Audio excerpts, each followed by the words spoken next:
Ce circuit, donc vous avez vu, tout est ici est fait pour développer, pour embêter les voitures. C'est pour ça que vous allez voir énormément de changements de goudron. Des fois il y a des lignes, des fois il n'y a pas de ligne. C'est vraiment fait pour perturber. Pourquoi? Parce que quand on fait des tests de caméra, moi ce que je vais vous inviter à découvrir dans la conduite semi-autonome, eh bien on essaye de vouloir perturber le véhicule, savoir si ça marche en tout temps, si ça marche avec toutes les surfaces, etc. Donc vous avez les différents modes de conduite. Vous avez vu, je suis en éco. J'ai activé la e-pédale. Peut-être que, alors monsieur avec une DS, je sais que vous ne connaissez pas puisque cette technologie n'existe pas CDS. Vous monsieur, avec une boîte mécanique, je suppose que non, mais la e-pédale peut-être vous connaissez. Oui, je connais sur la par Leaf. rapport à l'image Nissan. La e-pédale, c'est un véhicule qui vient freiner à votre place. Je vais vous inviter à regarder la pédale de frein et vous allez voir que dès que je vais enlever le pied de l'accélérateur, la voiture elle freine toute seule. D'accord? D'accord. Donc ça c'est dans un but, vous avez vu, elle allume bien les feux stop, dans un but de récupérer plus d'énergie, dans un but de confort. C'est vraiment un véhicule qui freine tout le temps à votre place, qui vous permet de conduire à une pédale. Plus vous le lâchez vite, plus elle freine fort. Plus vous le lâchez doucement, plus elle freine doucement. Ça on peut l'activer ou le désactiver via le bouton qui est ici. Vous avez toujours le petit rappel à gauche. Quel que soit l'écran, donc comme vous sur votre DS7, vous avez possibilité de changer l'interface qui est là avec les flèches, mettre votre navigation, hop, mettre tous les réglages de la voiture. Moi je vais vous mettre sur celui-ci. Pourquoi? Parce que comme on va utiliser des aides à la conduite, ça c'est vraiment les yeux de la voiture.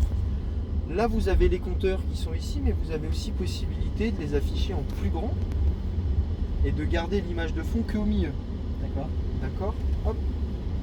Ouais, ils ont repris un peu l'ordinateur de bord du Qashqai, quoi. L'interface est pareille. Hein. Ouais. La gestion non, mais l'interface est pareille. Elle partage ça aussi avec un autre véhicule, une autre marque du groupe.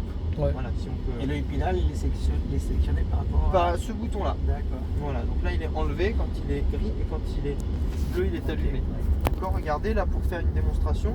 Là j'ai que le mode drive, j'ai pas la e-pédale. Je lâche l'accélérateur, je suis en inertie totale. Si j'active le mode B, donc le mode break, sentez, j'ai un frein moteur augmenté. Si je mets le power meter qui est ici, donc ça c'est bien le power meter, d'accord. C'est un petit peu comme un contour, plus vous accélérez, plus ça va dans les tours. Quand je lâche l'accélérateur, ça devient bleu, je récupère de l'énergie. Donc voilà comment ça se passe. Donc là j'ai activé le frein moteur augmenté. Le mode break c'est un frein moteur, c'est le moteur électrique de l'avant qui crée une résistance électrique pour récupérer plus d'énergie. Mais ça n'allume pas les feux stop. C'est pour ça que j'ai employé le terme frein moteur. Alors que la e-pédale, vous allez voir, dès que je lâche l'accélérateur, oui elle me récupère de l'énergie, mais elle allume les freins. D'accord. Là c'est un frein. Les deux ont le même objectif, c'est récupérer de l'énergie. Maintenant, en fonction de vos envies, de votre humeur, de ce que vous faites, vous pouvez choisir. Le power meter, on en reparlera après. Vous l'avez tout le temps, soit en gros, soit en petit. Donc là, vous allez voir, hein, quand je vous parle de différence, c'est que là, j'accélère à fond, on est en mode éco. Bon, on a l'accélération généreuse, hein, ça c'est l'avantage d'un véhicule 100% électrique. On n'a jamais de perte de puissance, on a un couple qui est instantané et surtout on a une accélération linéaire. Si tout de suite je vous mets hop en mode sport, vous allez tout de suite sentir la différence. Voilà. Donc ça aussi je vous inviterai à le tester. Vous avez vu, hein, c'est vraiment plus je lâche l'accélérateur vite, hop, plus j'ai un véhicule qui récupère de l'énergie et plus il freine. D'accord. On va parler aussi des aides à la conduite, notamment l'alerte active de franchissement involontaire de ligne. Vous avez vu qu'elle me la rappelle ici à l'écran.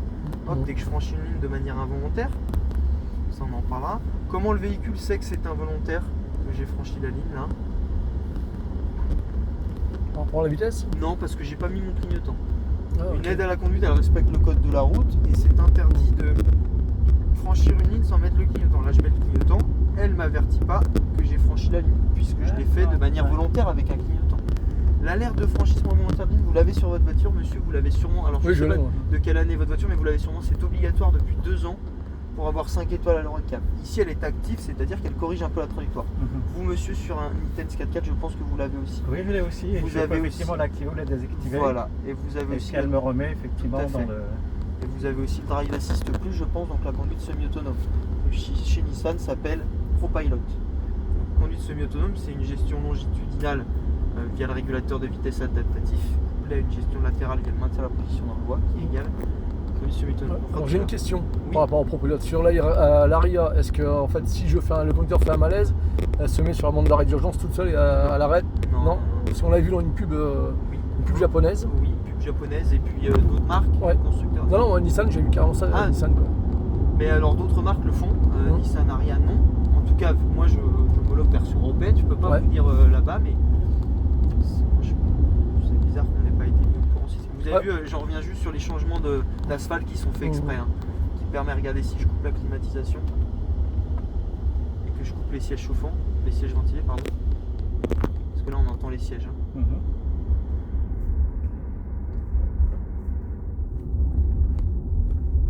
Vous avez vu que ce qui fait le plus de bruit dans la voiture, c'est moi, parce que j'arrête pas de parler, mais c'est aussi la climatisation. C'est quand j'étais tout seul, là, le peu que j'ai roulé, le silence, c'est hallucinant. Ouais, donc dans le ProPilot 2 Nissan, normalement, la voiture, si le conducteur fait un malaise, il détecte, la voiture met les warnings, commence à décélérer, elle se garde toute seule et elle appelle les secours. Ça, c'est la nouvelle technologie Nissan qui va arriver. Là. Qui arrivera par la suite, pour l'instant, pas en sortie d'Ariya. Ouais.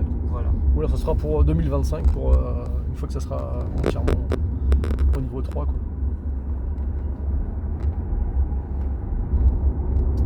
Voilà, après vous avez toute l'instrumentation. Je vais vous programmer une destination qui ne veut rien dire parce que le GPS ici est complètement perdu. Ici c'est un site qu'elle ne connaît pas. Mais on va programmer, admettons, une destination. Pourquoi? Parce que ici vous avez un affichage tête haute que vous ne voyez pas, monsieur, qu'on voit vraiment que quand on est au volant. Et vous allez voir que vous avez la navigation qui est projetée ici et qui peut aussi être projetée là. Elle est projetée ici. Elle va être projetée bien sûr ici. Ouais, ça j'ai bien mis dans le nouveau Qashqai. En plus, on peut le paramétrer complètement. Mais elle est projetée aussi là. Là, vous pouvez faire tous les réglages. Si maintenant j'active le régulateur de vitesse adaptatif, donc hop, je vais me mettre sur le grand écran. J'ai appuyé une fois sur le bouton bleu qui est ici, ensuite je descends. Vous voyez que j'ai mon régulateur à 59 km/h, il est adaptatif en fonction de plusieurs distances. Ce sont bien des distances temporelles, ce ne sont pas des distances en mètres, c'est des distances en secondes. Vous montez votre régulation soit de 10 en 10 en restant appuyé, soit de 1 en 1, vous la descendez en restant appuyé. Et vous avez, quand mon volant est vert, la conduite semi-autonome. D'accord ? Ça, on va l'essayer. Je vous inviterai tout à l'heure. On va demander à monsieur, puisqu'on va naviguer ensemble.